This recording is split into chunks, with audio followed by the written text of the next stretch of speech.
I want to tell you about a man I will call Arthur. He was 69 years old, a former school teacher, careful, sensible, the kind of man who read up on everything before making a decision. He had been managing mild hypertension for 3 years on medication. His cardiologist was satisfied with his numbers. His last ambulatory blood pressure recording had shown good daytime control. Arthur had one habit he was particularly proud of. Every evening at 7 p.m., he stopped drinking fluids completely. No water, no tea, nothing. He had read that reducing fluid intake before bed would help with the nocturia, the nighttime urinating, that had been disturbing his sleep for years. It worked. He was sleeping through more consistently. He felt he had solved the problem sensibly and on his own terms. His last drink every evening was a cup of herbal tea at 7 p.m. After that, nothing.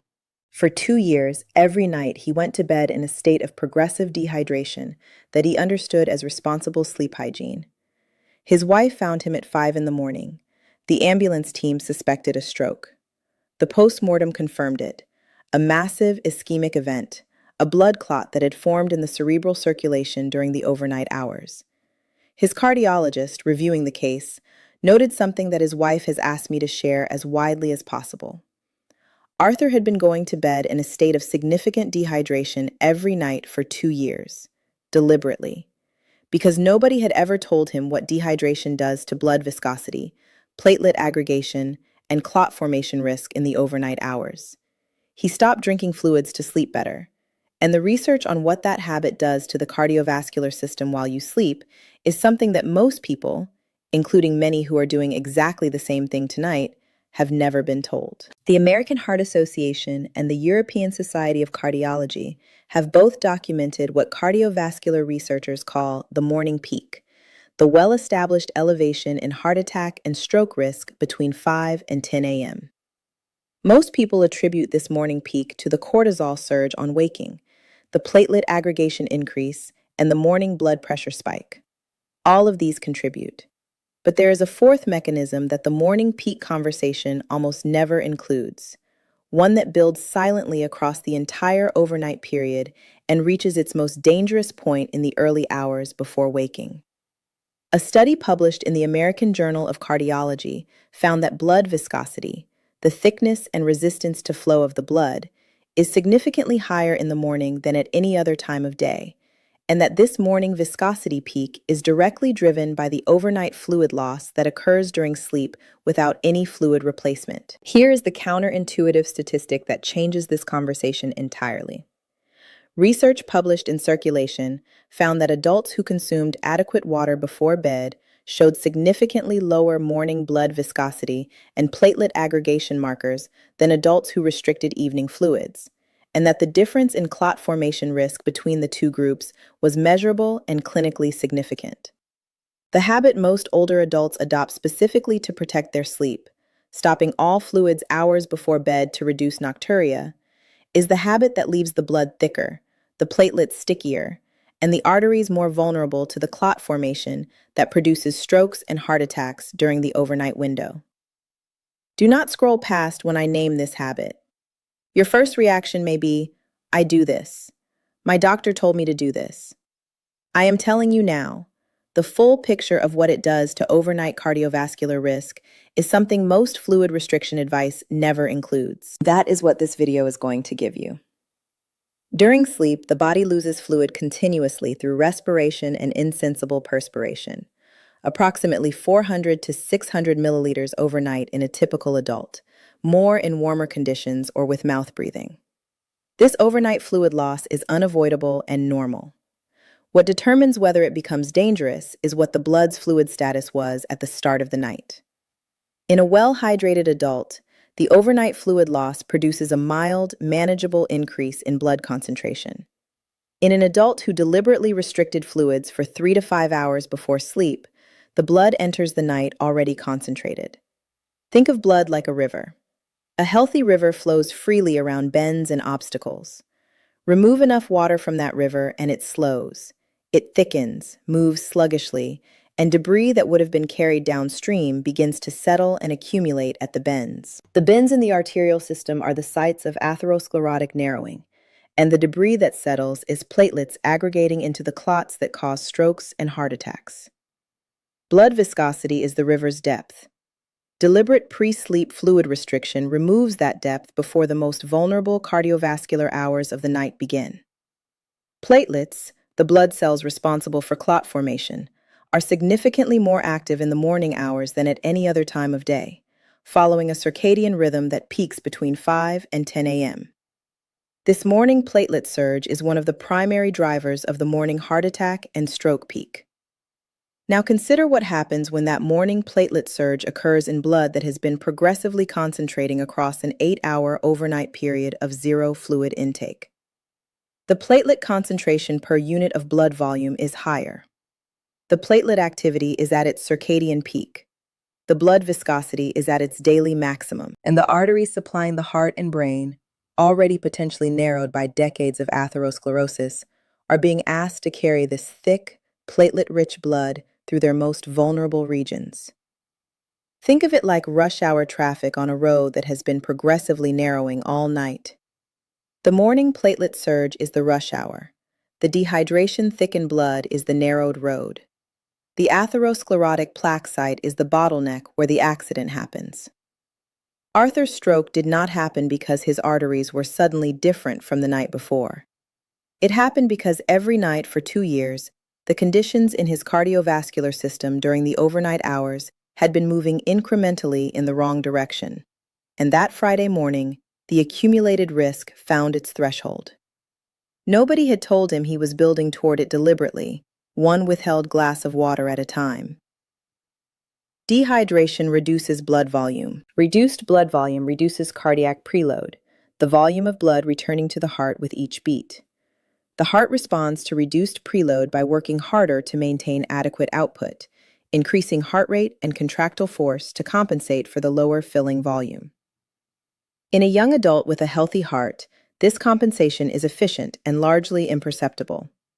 In an older adult with hypertrophied cardiac muscle, reduced coronary reserve, or existing coronary artery disease, the increased cardiac workload of compensating for overnight dehydration produces a specific and measurable risk: nocturnal myocardial ischemia, insufficient blood supply to the heart muscle during the overnight period when the heart should be operating at its lowest demand. Think of a delivery driver who cuts the fuel in the van before a long overnight route to save money at the pump. The engine runs, but it runs on reduced reserve. If any unexpected demand arises, a steep hill, a heavy load, the system that had no margin is the one that fails. Dehydration removes the cardiac margin. The overnight hours, when the heart's fuel line is already at its narrowest, the coronary arteries filling during diastole under whatever diastolic pressure the dehydrated heart can maintain, are when that removed margin is most costly. My name is Dr. Nicole Harper. Arthur's cardiologist shared this case because Arthur had done everything right by conventional wisdom, and conventional wisdom had a gap that cost him his life. The gap was the overnight cardiovascular consequence of deliberate pre-sleep fluid restriction. Today, I am going to give you the specific, evidence-grounded replacement protocol that protects the overnight cardiovascular window without restoring the nocturia that drove the fluid restriction in the first place. Please hear this clearly. If you have heart failure, chronic kidney disease, or are on diuretic medication, speak with your cardiologist before changing your fluid intake pattern. Fluid management in these conditions requires professional supervision. For everyone else, here is what the research supports. The solution to the overnight dehydration problem is not simply to drink more before bed and accept the nocturia. It is a specific, timed fluid strategy that supports overnight blood viscosity without maximizing bladder volume at sleep onset. The key insight is that fluid consumed 2 to 3 hours before bed is metabolized and distributed into the bloodstream, reducing blood viscosity, before the majority of it reaches the bladder as urine. Fluid consumed immediately before bed goes almost directly to the bladder. Timing is the mechanism. The protocol: Drink a full glass of water, 250 milliliters, between 2 and 3 hours before intended sleep. This is the primary overnight blood viscosity management intervention. The fluid distributes into the bloodstream during the evening, reducing hematocrit and platelet concentration, and is largely processed before bladder filling becomes significant at sleep onset. A second small glass, 100 to 150 milliliters, consumed 30 to 45 minutes before bed, provides a top-up that extends hydration into the early overnight period without producing the urgency that immediately pre-bed drinking does. These two timed glasses replace the blanket fluid restriction most people practice after 6 p.m. The electrolyte addition. Plain water reduces blood viscosity. Water with a small amount of electrolyte, a pinch of potassium-rich sea salt, or a commercial electrolyte tablet without added sugar, reduces blood viscosity while also supporting the cellular fluid retention that prevents the fluid from being immediately excreted. The electrolyte keeps more of the fluid in the vascular compartment for longer, providing sustained overnight blood viscosity reduction rather than the brief dilution of plain water. This is the same principle that oral rehydration solutions use in clinical medicine. Electrolytes extend the hydration effect. A quarter teaspoon of potassium-rich sea salt dissolved in the evening glass of water, or a commercial electrolyte tablet without added sugar, is sufficient to produce this extended vascular retention effect without meaningfully increasing sodium intake at the level of cardiovascular concern. The nocturia management parallel. The goal of fluid restriction was to reduce nocturia. The replacement protocol does not abandon that goal. It addresses it differently. Elevating the legs for 30 to 60 minutes in the early evening, on a footrest, on a pillow, on the sofa with feet raised, redistributes the fluid that has pooled in the legs and ankles during the day back into the central circulation, where the kidneys can process and excrete it before sleep. This is the fluid that would otherwise be excreted as nocturia in the first 2 hours of the night. Draining the peripheral fluid pool before sleep reduces the overnight urinary load far more effectively than blanket fluid restriction, without the cardiovascular cost. I want to stop here for a moment. Before we go to the 5 rules, do you currently restrict your fluid intake in the evening to manage nocturia or sleep quality? Tell me in the comments right now. Type yes if you do. You are almost certainly not alone in this community, and your answer helps me understand what to cover next. And if this video is giving you something genuinely important, tap subscribe now. Most people watch to this point and scroll away. The next video I am publishing covers the single most underdiagnosed overnight cardiovascular risk factor in adults over 60, something that produces the same morning stroke and heart attack risk as dehydration, but through a completely different mechanism. You will want to see that before you go to sleep tonight. 5 rules that determine whether the timing protocol actually protects the overnight cardiovascular window. Rule 1. Never go to bed with fewer than 6 hours of cumulative fluid intake for the day. The overnight fluid loss of 400 to 600 milliliters is unavoidable. The blood viscosity it produces is determined by what the blood's fluid status was at the start of the night. 6 to 8 glasses of water across the day, with the final glass timed 2 to 3 hours before bed, is the minimum intake that prevents the overnight concentration from reaching the clot risk threshold. If your daily fluid intake has been lower than this, the problem begins well before bedtime. Rule 2. The 2 to 3 hour timing window is the mechanism, not just a guideline. The difference between drinking water 2 hours before bed and drinking it immediately before bed is the difference between blood viscosity protection and bladder urgency. The metabolism and vascular distribution of the fluid takes approximately 60 to 90 minutes. Fluid consumed 2 to 3 hours before sleep has completed its vascular distribution and is reducing blood viscosity during the overnight hours.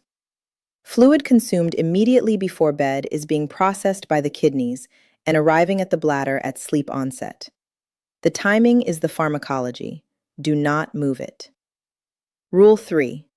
Leg elevation in the early evening is the nocturia management tool, not fluid restriction. The fluid that produces nocturia in older adults is predominantly the fluid that has accumulated in the peripheral tissues, the legs and ankles, during the day, and that is mobilized back into the central circulation when horizontal posture is assumed at sleep onset. 30 to 60 minutes of leg elevation in the early evening, a simple footrest or pillow, drains this peripheral fluid pool before sleep and dramatically reduces the nocturnal urinary load. This is the approach geriatric cardiologists use to manage nocturia in patients where fluid restriction would be cardiovascularly dangerous. It is available to anyone with a pillow. Rule 4. Morning blood viscosity is measurable. Ask for it. A simple morning blood sample, hematocrit and serum osmolality, gives a direct measurement of overnight blood concentration and hydration status. If your morning hematocrit is consistently at the high end of normal or above, overnight dehydration is a likely contributor. Bring this specific question to your next appointment. Can we check my morning hematocrit and osmolality to assess my overnight hydration status? In the context of existing cardiovascular risk factors, this information is clinically relevant and the test is inexpensive. Rule 5. This protocol requires adjustment for heart failure, kidney disease, and diuretic medication. Fluid management in heart failure is a delicate clinical balance. Too much fluid increases cardiac preload and risk of pulmonary edema. Too little increases viscosity and clot risk. In chronic kidney disease, fluid intake targets vary significantly by stage and by residual kidney function.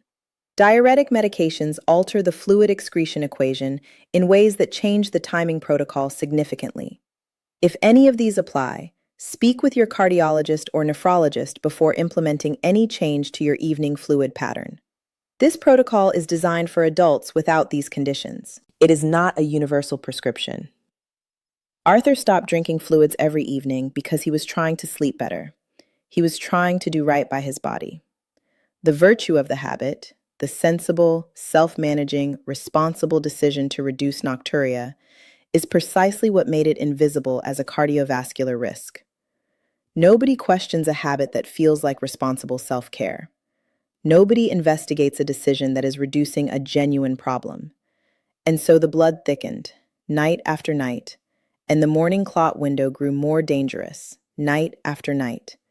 And nobody connected the glass of water that was not being drunk to the stroke that eventually happened at 5 a.m. You now have that connection, and you have something Arthur did not have, the full picture. Tonight, drink a full glass of water 2 to 3 hours before bed.